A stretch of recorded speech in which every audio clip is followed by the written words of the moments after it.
Hello, so happy to have you here, and I am pleased to introduce my friend T.Noble, who will give us just a small taste of his expertise on mastering negotiations today. If you've picked up your handout, you will see that that is Tom's book that he has so generously shared with us. It is actually available on Amazon, but it's free to you today, so if you haven't grabbed one, please avail yourself from the table outside. Tom's background: he was licensed to practice law in 1980. He was licensed as a certified financial planner in 1989, and in 1991, he became a mediator. By 1999, he had risen to chair of the Dallas Bar Association ADR section, so he is among friends today. And he developed negotiation study groups through the DBA ADR section. Back in the day before that, after Tom became a mediator in 91, he was instrumental in developing family law mediation in the early 90s. So he has a lot of expertise in this area. He continues to litigate and mediate family law cases now. He published in 2015 his book, Mastering Negotiation, which again you have today, and it is available on Amazon along with his book, Anticipating Divorce. And Tom advocates reform of the use of mediation in family law cases and has published several papers on that topic, including Improving Mediation, which was published in 2013. So very well qualified, and we're happy to have him here. Thank you, thank you. Wow. You gotta give credit to a planning committee who can plan a negotiation workshop on the day when Donald Trump and Kim Jong-un are meeting in Singapore. You know, I have a saying, particularly when I have a client who's, you know how clients will go behind your back and try to settle cases? And my saying is that it's like watching children play with explosives. Well, why do I feel like that today? Let's hope not, let's hope not. A slight clarification about what Esther said. I wrote this paper, Mastering Negotiation, in 2013. It became an ebook. You do not have that. Do not go to Amazon. You can't hear? Is this better? Okay, all right, I'll stand closer.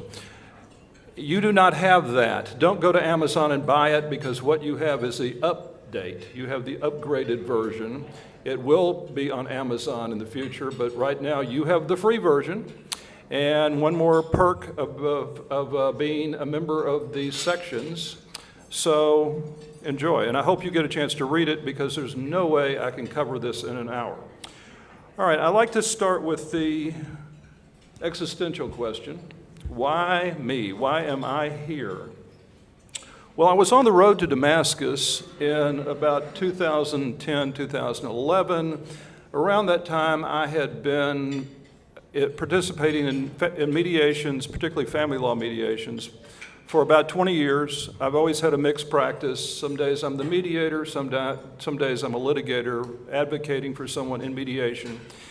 And I just had this consistent experience that we lawyers really aren't doing as good a job as we should be doing for our clients. And, you know, we are professional negotiators. We're not just lay people who are going to the car dealership, you know, working through these problems or haggling with our teenagers over using the car on Saturday night. We get paid large sums of money for this, and we should know what we're doing. And I would venture to say that most lawyers haven't read much of anything about negotiation. And that was fine back in the 70s and the early 80s. When I was in law school, there was no course on negotiation or ADR. Nobody talked about it. It just seemed to be something that we did intuitively, and you were supposed to know how to do it based upon common sense. Well, since then, there has been a plethora of information that has come out that has materially affected the art and the science of negotiation.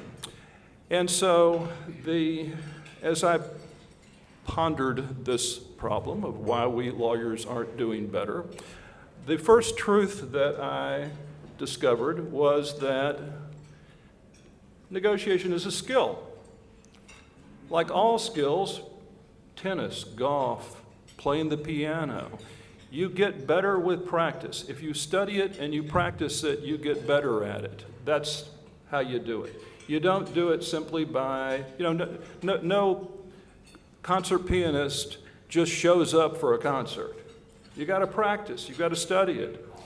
And so then my second epiphany was, why doesn't the bar do more to teach us negotiation skills? Does anyone have an answer to that? No, I don't know. It seems to me that we do it all the time, every day, and yet we get little or no training in this area. And so that led me to think, okay, well, if I were in charge, what would I do? And so I talked to Suzanne Duvall, and I talked to Gene Roberts, who was the chair of the ADR section at that time. And we came up with a concept of negotiation study groups, where instead of doing the talking heads thing, at that point I had been to Marty Latz's course, I'd been to Jess Salacuse's course, Charles Craver's. Those day-long courses where you get a little bit of lecture and a little bit of role play just didn't work for me. I just didn't get anything out of that was sustainable. So we thought that, if you study these theory books and you talk about them in context of your actual cases that you're working on, then the information starts to stick and it becomes relevant. And so we formed negotiation study groups, and there were about 30 of us who started initially. There were 3 groups of about 10. And we did this for about 5 years, and at the end of that period, I wrote up my findings, the things that I had learned, and that became Mastering Negotiation. And so one of the challenges that we discovered is that negotiation is a multidisciplinary field. There's not one set of books in the library or at Barnes & Noble or half-price books where you can go to one section and find everything you're looking for.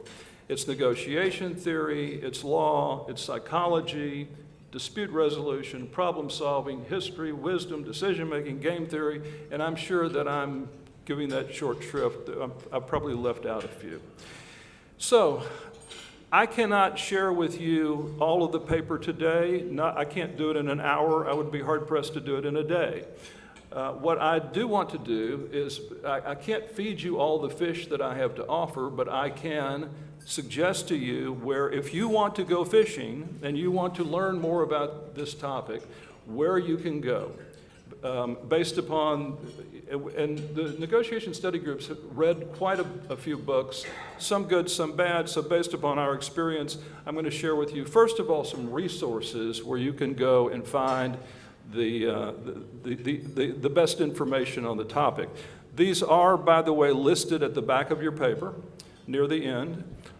From there, I'm going to talk about closing, which I think is a much neglected topic, and particularly mediated settlement agreements in family law cases. How many of you do some kind of family law? Okay, good. Mediated settlement agreements, one of my favorite topics. And that's where we will get into some ethical issues. From there, we will talk about some of the more current trends in the bargaining process, particularly the role of emotions in bargaining. And then I will hopefully have time to talk about some pre-bargaining topics, particularly building rapport, which I think is also a much neglected topic. So, resources. I'm going to start with a book that we did not cover in the study groups called Legal Negotiation and Settlement by Gerald Williams. I added this book because I find that most lawyers don't know the difference between competitive bargaining and cooperative bargaining. And when I suggest a cooperative bargaining style, either as a mediator or in cases I'm working on, nobody knows what I'm talking about. Well, what Professor Williams' book was written in the early 80s. It's nothing new. There's no cutting-edge information there. But he does the best job that I have seen about distinguishing the difference, or distinguishing competitive and cooperative bargaining. And it's a really interesting book because it's more social science than anything, because what Professor Williams did was he tracked several hundred cases, actual litigation cases, through the court system, at that time, and then apparently polled the lawyers about the different styles of negotiation that these lawyers implemented. And he basically builds a matrix where he has the effective cooperatives, the ineffective cooperatives, the effective competitives, the ineffective competitives, and then he also has a section about these are the factors you look at when you think a case needs to go to trial. I'm telling you, this is what triggers the decision to take a case to trial and forget about the negotiation process. So, a good old book, and I encourage your study of that.